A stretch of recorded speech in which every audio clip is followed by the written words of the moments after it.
Great. Next up, we have Stephen, who's going to tell us about the ins and outs of Hong Kong's illustrious immigration department. Stephen. Yes, good morning, everybody. Thanks for showing up to listen to these presentations this morning, not least my dulcet tones.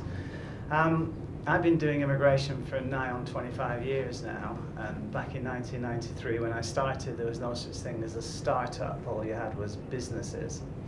And people have asked me down the years, you know, is it getting harder to get visas approved for sort of startups and for entrepreneurs? And I always say, well, not really. The immigration department are always looking to try to say yes to an application for immigration status for people who want to establish a start a business here.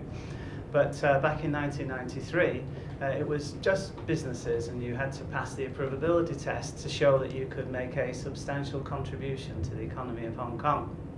Now, round about the time that I started, there was no possibility of passively investing in Hong Kong in exchange for residence. You needed to start an operating business, which meant you needed to create local jobs and have a properly set up office and have the right kind of resources to show that you can make a substantial contribution to the economy of Hong Kong. And during that time, we would have some very well-heeled people who wanted to passively invest, and unfortunately for them, needed to establish operating businesses in order to do that. Then sort of some 10 years later, in 2003, the government introduced the Capital Investment Entrance Scheme, which for all practical purposes meant that if you put $10 million, or you lent $10 million to Hong Kong for 7 years, you could secure residency on the basis of that. And I always thought that was a very welcome program, because why force wealthy people to establish businesses if they can make a contribution in some other way, in this case passively investing. So that was a very welcome addition. But then during the time 2003 up to basically January 2015, what happened was that program got hijacked by mainland Chinese, who were able to secure permanent residency in a third country overnight through an endorsement in their passport of a particular visa label. And we went from a situation where we had 24,000 people who got approved under that program, with a wait list of 20,000 in the pipeline. So in January this year, CY Leung said, enough is enough, we're going to change our policy. We're now going to focus on attracting and retaining foreign national talents, entrepreneurs and professionals. So they canned the $10 million investment program, and they said, now if you want to establish, so if you want residency in Hong Kong, now you have to establish a business. So the business investment visa came back into full force. Recognizing as a result of public consultation that we now have this thing called startups, which didn't exist when I first started, the Immigration Department really needed to sort of anticipate a new way of looking at things. So what they did was they took the business investment visa, as it's always been issued under the General Employment Policy, and they split it into two types.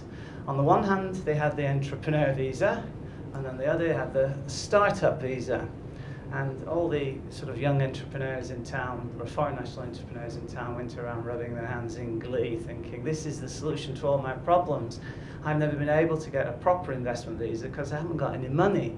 Well now, because the government recognises startups and that they are principally very poorly funded at the outset, and they're never able to show that they're able to make a substantial contribution to the economy of Hong Kong, this startup visa was, you know, a very welcome addition.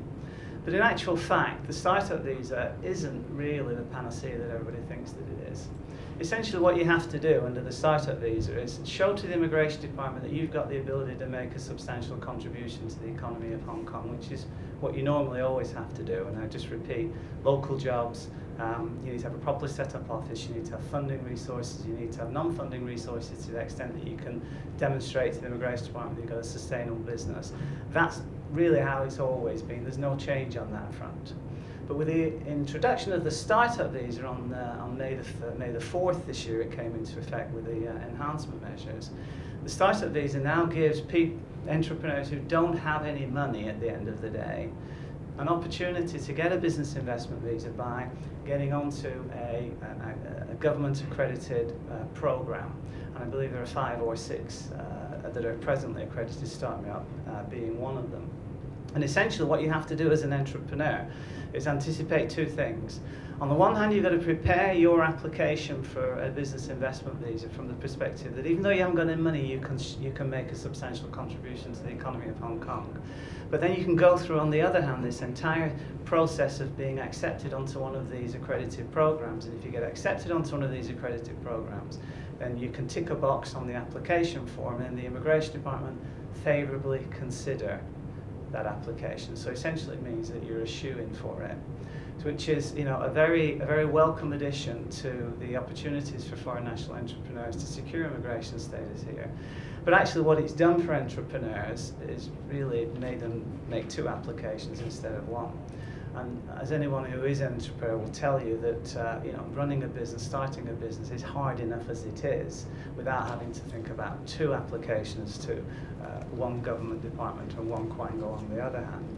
And it might be that the way that the startup visa has been constructed, whilst I say is very welcome, is probably or possibly not the most efficient way, in my view, for startups to be properly supported. But it is what it is, and we are the government do have to have checks and balances as Joel said. So, as I say, it's a welcome addition, but I'm not sure that it's really everything that it could possibly have been. I think, in fact, the Immigration Department missed a trick with the Start Me Up programme, because, you know, you've got government officials in the Immigration Department who are looking at businesses and their qualities to see if they are going to be suitable for Hong Kong, but they are not entrepreneurs. They're government bureaucrats, and they're, you know, performing a public function.